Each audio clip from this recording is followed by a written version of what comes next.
ஒரு மனுஷன அதிகபட்சமா உங்களால என்ன செய்ய முடியும்? இரும்பு கம்பிக்கு பின்னாடி பூட்டி வைக்க முடியும். அவ்வளதானே! ஆனா, அதே இரும்பு கம்பிக்கு பின்னாடி ஒரு தனி சிறையில இருக்கிற ஒரு கைதி நெனச்ச நேரத்துல வெளியில இருக்கிற ஒட்டுமொத்த அரசாங்கத்தையும், காவல்துறையும், ஏன் மாநகரத்தையே தான் விரல் அசைக்கிற மாரி ஆட்டி படைக்கிறான் அப்படின்னு சொன்னா உங்களால நம்ப முடியுதா? ஹீரோ கிளைட் ஷெல்டன் சிறந்த இன்னோவேட்டரா இருக்காரு. தன்னோட குடும்பம் தான் உலகம்னு சந்தோஷமா வாழ்ந்துகிட்டு இருக்காரு. ஆனா ஒரே ஒரு நாள் நைட்டு அந்த சந்தோஷம் கண்ணிமைக்கும் நேரத்துல காணாம போயிருது. டார்பி எய்ம்ஸ்னு 2 கொடூர திருடனுங்க வீட்டுக்குள்ள புகுந்து கிளைட கத்தியால குத்துறானுங்க. அதோட நிறுத்தாம கிளைடோட கண்ணு முன்னாடியே அவரோட வைஃபையும் அவரோட பொண்ணையும் கொடூரமா கொலை செய்றானுங்க. ரத்த வெள்ளத்துல கிடக்கிற கிளைடால தன்னோட குடும்பத்தை காப்பாற்ற முடியாம போகுது. இந்த கொடூரமான கேஸை கையில எடுக்கிறான் நிக் ரைஸ். இவன் ஒரு கவர்மெண்ட் லாயர். இவனுக்கு நீதியை விட தான் எல்லா கேஸ்லயும் ஜெயிக்கணும்னு நினைக்கக்கூடிய ஒரு செல்ஃபிஷான ஆளு.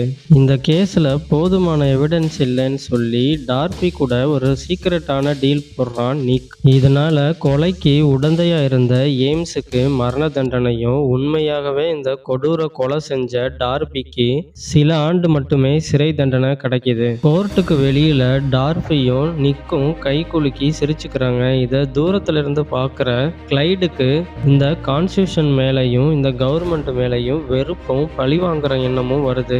கரெக்டா 10 வருஷம் போயிடுது. இந்த 10 வருஷத்துல கிளைடு எங்க போனாரு, என்ன ஆனாருங்கிறது யாருக்குமே தெரியாது. ஆனா அவர் ஒன்னும் சும்மா இருக்கல. சட்டம் அவருக்கு செஞ்ச துரோகத்துக்கு வட்டியும் முதலமா திருப்பி தர காத்துக்கிட்டு இருந்திருக்காரு. இப்போ அக்யூஸ்ட் எய்ம்ஸுக்கு விஷ ஊசி போட்டு மரண தண்டனை கொடுக்கிற நாள் வருது.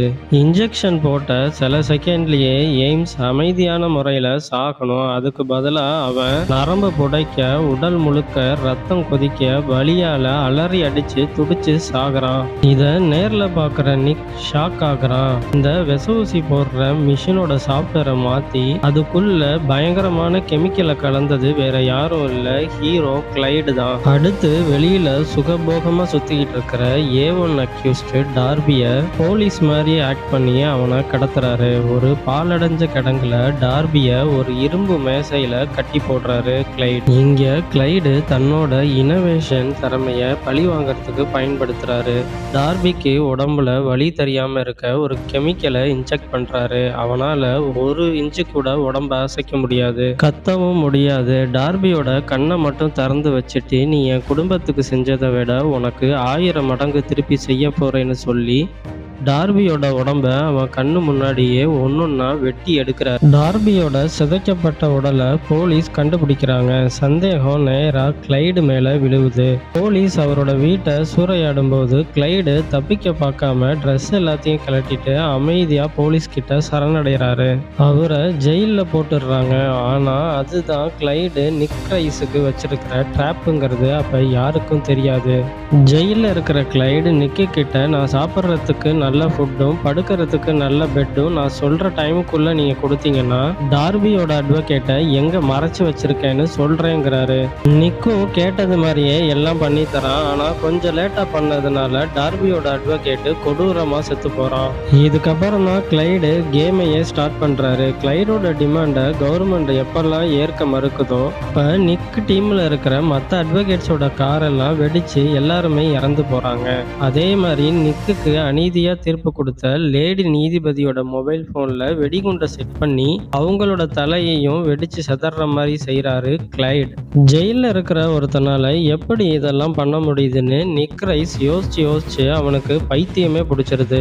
அப்போ அவனுக்கு ஒரு ஐடியா தோணுது. கடைசி 10 வருஷமா கிளைட் என்னென்ன சொத்து வாங்கியிருக்கான்றத செக் பண்றான். அப்போ ஜெயிலுக்கு பக்கத்திலேயே கிளைடுக்கு ஒரு குடோன் இருக்கிறது தெரிய வருது. அங்க போய் செக் பண்ற நிக் கிளைடு எப்படி இதெல்லாம் பண்றாரு அப்படிங்கிறத கண்டுபிடிக்கிறான். கிளைடு தன்னோட குடோன்ல இருந்து நேரா தான் தங்கியிருக்கிற செல்லுக்கு வர மாதிரி ஒரு பெரிய சுரங்க பாதையை உருவாக்கியிருக்காரு. அது மூலியமா வெளியில வந்துதான் யாருமே யோசிச்சு கூட பார்க்க முடியாத அளவுக்கு இத்தனை கொலையை பண்ணியிருக்காரு. கிளைடோட கடைசி எய்ம் எல்லா ஹையர் அஃபீஷியல்ஸையும் கொல்றதுக்கு பாம் செட் பண்ணிட்டு தன்னோட செல்லுக்கு வந்துடுறாரு. இதை கண்டுபிடிக்கிற நிக் அங்க உள்ள பாமை டெஃப்யூஸ் பண்ணிட்டு கிளைடு இருக்கிற செல்லுக்கு வரான். நீ வச்சிருக்கிற பாமை வெடிக்க வைக்காத, பயப்படாத, உன்னை தப்பிக்கிறதுக்கு ஒரு சான்ஸ் தரேன்னு சொல்றான். நிக் கிளைடு அதை கேட்காம பாம்பை வெடிக்க வைக்கிறதுக்கு தன்னோட செல்போன் பட்டனை பிரஸ் பண்ண நிக் அந்த செல்லோட கதவை பூட்டிட்டு ஓடுறான். கிளைடுக்கு நிக் தான் வச்ச பாம்பை தனக்கே செல்லுல வச்சிருக்கான்றது புரியுது.